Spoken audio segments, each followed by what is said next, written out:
যশোরে প্রথম চ্যালেঞ্জটা গ্রহণ করে সে চ্যালেঞ্জে আমি সফল হয়েছি। উনি আমার কাছে আসছিলেন আমার দপ্তরে।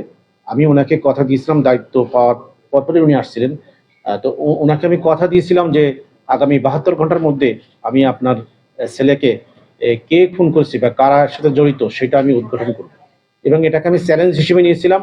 এবং আমি আমার প্রথম এই যশোরে প্রথম চ্যালেঞ্জটা গ্রহণ করে সে চ্যালেঞ্জে আমি সফল হয়েছি। তো এই প্রথম সফলতাটা আপনাদেরকে অবহিত করার জন্য জাস্ট আমি আপনাদেরকে স্মরণ করছি। পুলিশিং অ্যাক্টিভিটি স্টপ নেই।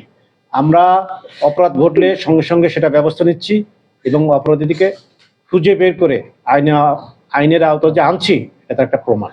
আমরা সকল আমাদের আমাদের যে ক্যাপাসিটি সেটা প্রয়োগ করে আমরা অপরাধীকে ঠিকই শনাক্ত করেছি এবং তাকে পাকড়াও করছি এবং তাকে আইনের হাতে সোপর্দ করব। সুতরাং যশোর জেলায় পুলিশিং কার্যক্রম কোনোভাবেই থেমে নেই।